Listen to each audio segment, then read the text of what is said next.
Bareta, ano ito? O di mo pa aram? Anarin nga ni. Maray pa, aramon niya to unyan sa DCGB. Nata, ano man dapat kong maaraman dyan? Ata, magdaog kita. Aramon niya to ang kakaibang mga impormasyon, mga istoryang mapapakinabangan baaguan panguntuhan. Totoo yan. Uya na ang programang Aramon Yato digdi sa DCGB. Kaiba si Mardela. Aramon Yato.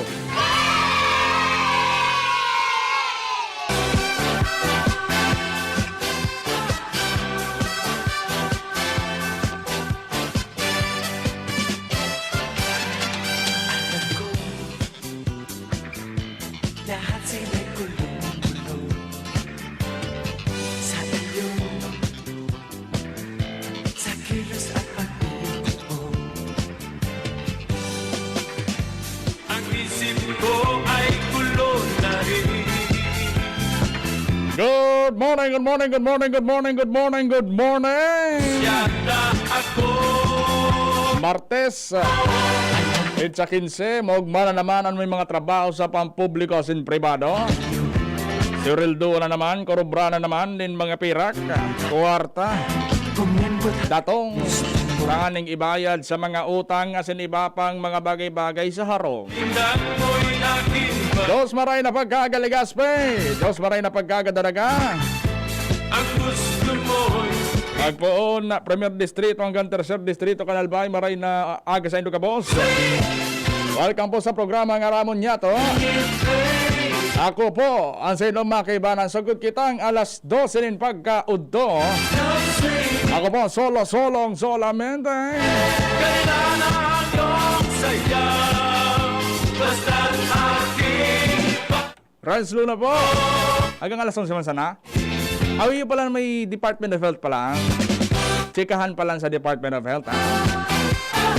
But anyway, sa ito na pagparapalo yun. Inutunta na mga bareta dyan sa luwas. Nasa linya si partner Luens Burse Barcena.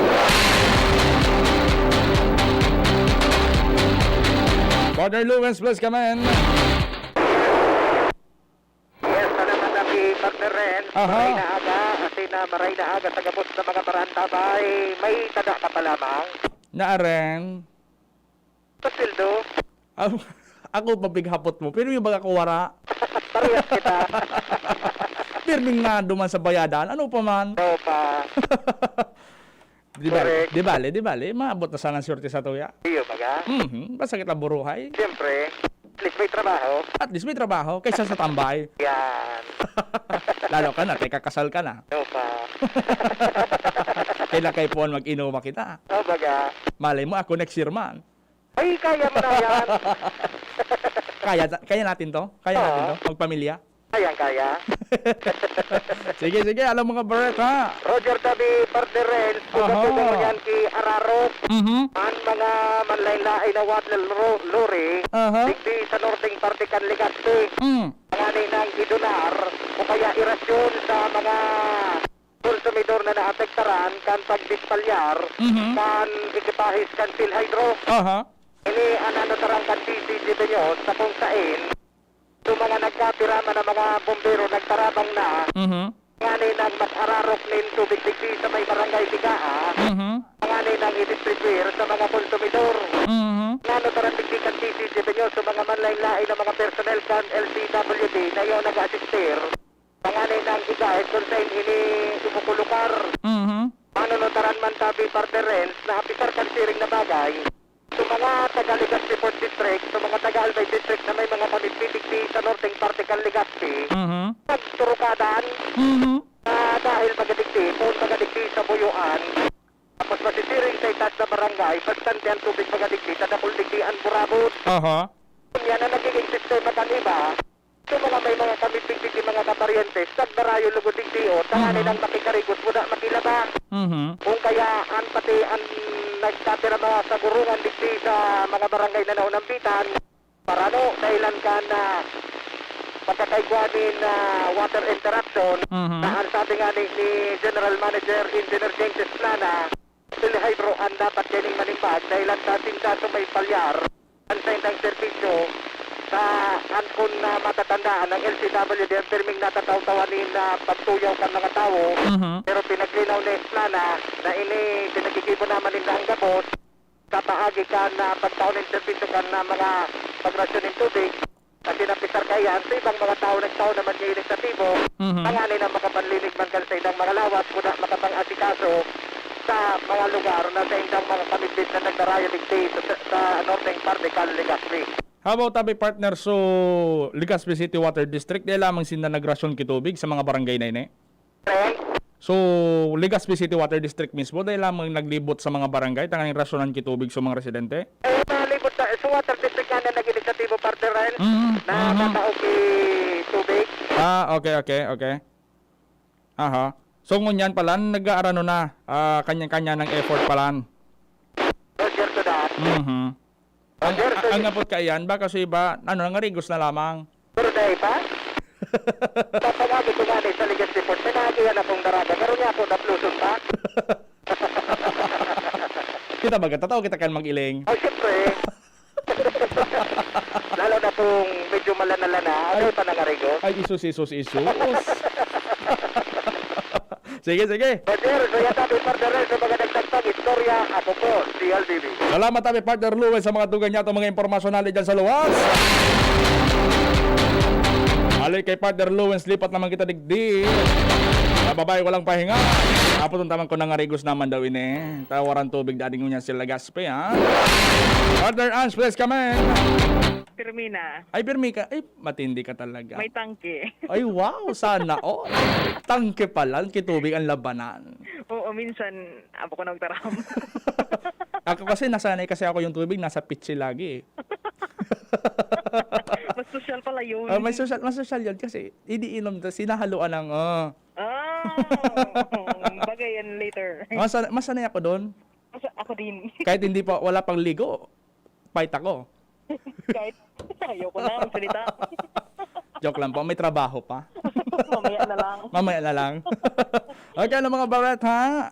Anyway, thanks. Maray na aga sa mga parantabay. Sa mga nagdag niya tong bareta, aminado pa talaga ang gobyerno lokal kan Legazpi sa paagi kan Legazpi City Veterinary Office na sagkod sa ngunya na mati pa sa syudad kan Legazpi ang kakulangan kan produktong mga orig. Ini ang sinabi sa DCGB News ni City Veterinary Officer Dr. Emmanuel Manny Estefona sa pagsasabi na matapos na sila maglibot-libot man ngunyan at yung kaurunon ang mga nagkaperang local hog raiser niya to digti sa syudad kan Legazpi man sa mga merkado publiko talagang nahihiling nila na diit pa o kay igwapan ni na hog scarcity sa syudad kan Legazpi siring man kan na namamatayan kan ibang mga lugar digdi sa tuyong nasyon lalo pang isinairaron kita sa state of calamity dahilan sa African swine fever.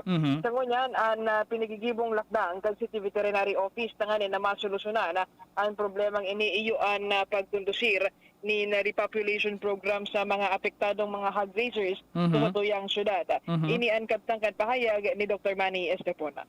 Of course, alam niyo po ang consumption kang Legazpi alam kao compared sa tuyang population kang hogs.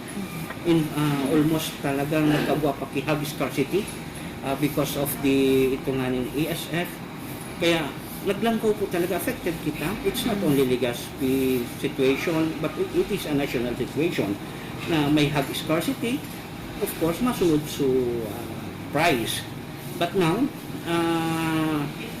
nag-aabot naman sa na po kita 300 pesos per kilo.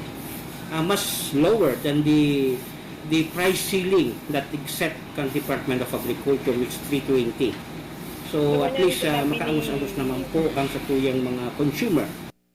So yan na rin sinabi ni Estefona na gigibunin daw magkakanig ng lakdang tangali na matuwangan ang mga hog raisers na dito sa syudad kan Legazpi man mapababa man ang presyo kaining pinagpapabakal sa merkado publiko lalo pa ngunyan nakadaklan kan mga Legazpeño na dipisilan na sa langkaw na presyo kan mga karneng orig digdi sa tuyang kapalibutan. Roger! Tabi rin sa nagpang mga bareta digdi sa Albay District kay Bahan, Sibuoy, sa Mobile, Ans Galero, DCGB. Salamat tabi partner Ans sa mga dugan niya mga bareta dyan sa luwas.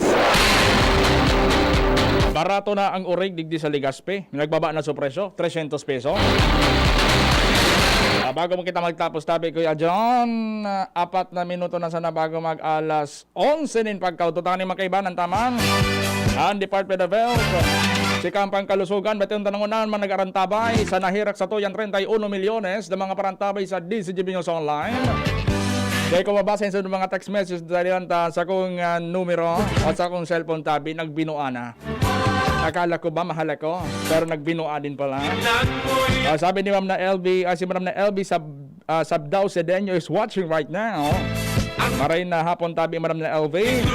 Si Ma'am na Lorna Monreal, shout out naman dyan. Shout out! Sabi para kay Madam na Lorna Monreal. Si Paring Howard Baroma Bermundo, dyan sa Gubat Iraya, sa Baka kay Albay nakantabay. Pati si Kuya Joel Barameda, dyan sa Baka kay Man, nakantabay man ngunya na pagkaudto.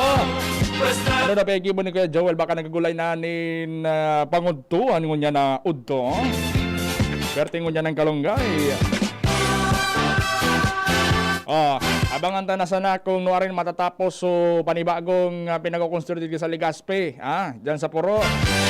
Kasabago nagkaigwaning inauguration, pinag-inota ni Congressman Pido Garbin, magiman si Kong Joey yaon dyan.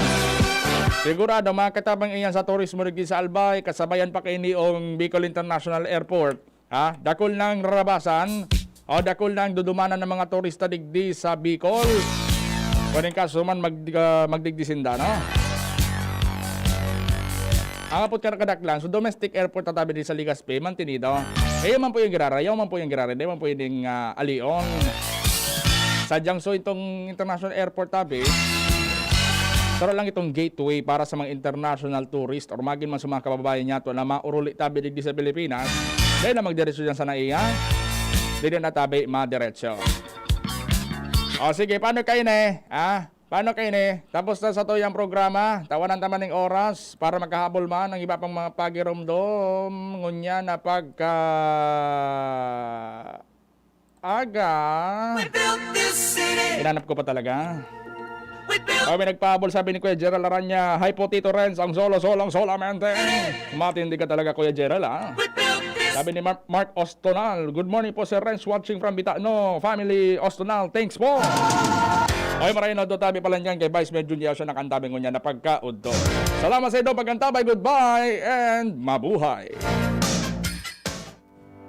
Sa buhay ngayon,